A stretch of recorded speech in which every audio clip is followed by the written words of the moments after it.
Hoy vamos a hablar del estándar número 9 del currículo de Canarias, donde se nos pide que definamos el concepto de romanización y describir los medios empleados para llevarla a cabo. Nos encontramos en el siglo III a.C., donde tuvo inicio la conquista de la península ibérica por los romanos. No fue su fin hasta el siglo I a.C. Fue un proceso largo y complejo. Podemos distinguir tres etapas principales de la conquista. Primera, conquista del este y el sur peninsular, que tuvo lugar entre el año 218 y 197 a.C. La conquista del centro y el oeste peninsular, que tuvo lugar entre 155 y el año 133 a.C. Los pueblos de estas zonas presentaron cierta resistencia y los romanos tuvieron que hacerles frente. Y por último, la conquista del norte peninsular, que circa entre el año 29 y 19 a.C. Cuando hablamos de romanización nos referimos al proceso por el cual los habitantes de la península tuvieron que abandonar sus leyes, religión, cultura, usos y costumbres para adoptar las de los romanos, o bien se van a mezclar ambas.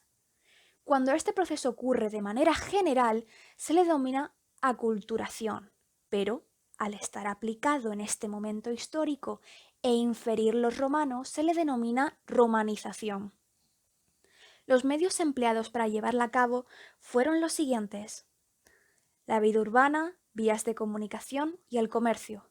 Roma se aprovechó de las ciudades ya existentes en la península, transformando sus órganos de gobierno y haciéndolos dependientes de ella. En otras zonas se fundaron nuevas ciudades con pobladores romanos. El desarrollo del amplio sistema de calzadas favoreció al intercambio comercial y a la llegada de pobladores, ejércitos y comerciantes. De esta forma, las principales ciudades romanas estaban intercomunicadas entre sí, y con Roma a través de la Vía Augusta, que iba paralela al litoral mediterráneo. El papel del ejército.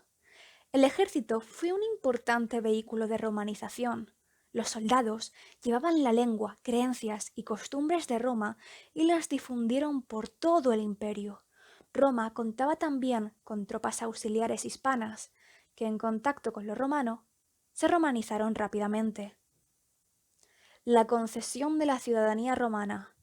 No todo el mundo tenía el título de ciudadano romano. Al recibir un indígena significaba obtener privilegios y un alto honor.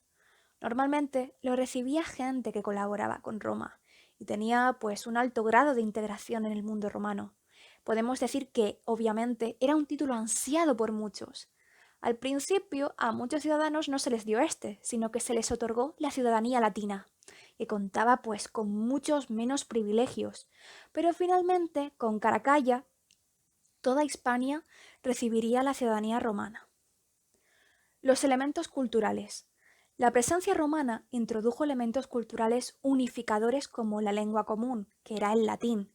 Esta lengua era la lengua culta y hablada. La religión politeísta romana también era un elemento unificado en todo el imperio. A partir del siglo III se difundió el cristianismo. El derecho romano establecía las relaciones privadas y el funcionamiento de las instituciones en el imperio.